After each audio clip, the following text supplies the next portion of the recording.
How to import products from Amazon to our Shopify store. There are a few methods to add products from our suppliers to our store. The first method is by clicking on Add Products on the left and entering the products by URLs or IDs. The second method is by clicking Upload CSV to import products in bulk. The third method is by using our one-click importer available through the AutoDS Chrome Helper extension. This is the method we'll be demonstrating in this example. To begin, let's head over to Amazon and choose a product to add to our stores. So let's just search for any item to add. Now let's say I want to add this pet hair remover to our store. As you can see, there's an Import to AutoDS button over here, so I'm just going to click on it.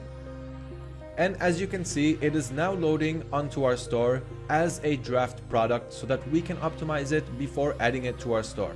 Once the button changes color, we know that the product has been added to our drafts page. So now let's head back to the AutoDS platform, click on drafts on the left side, and here is that pet hair remover that we just added. We can click on the arrow to start the optimization process and optimize pretty much everything that's available on this product and all of the variants inside.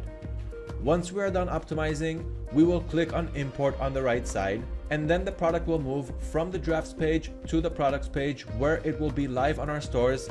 Anyone can buy it, and AutoDS will start monitoring the prices, the stocks, and everything else that we have configured. As we can see, the product has left the drafts page and now it is in the products. So let's click on products, and here we can see it on top of the list, that pet hair remover that we just added. And if we look over here on the right, we can see the source ID where we got the product from and the sell ID where the product is being placed on our store. So if we click on that, we'll be taken to our Shopify store where the product has been imported successfully, and anyone can go in now and buy it in all of its variants, and all of the product information and the images, as you can see, have moved from the supplier page to our Shopify store. That is how simple it is to import products from Amazon to your Shopify store in just one click.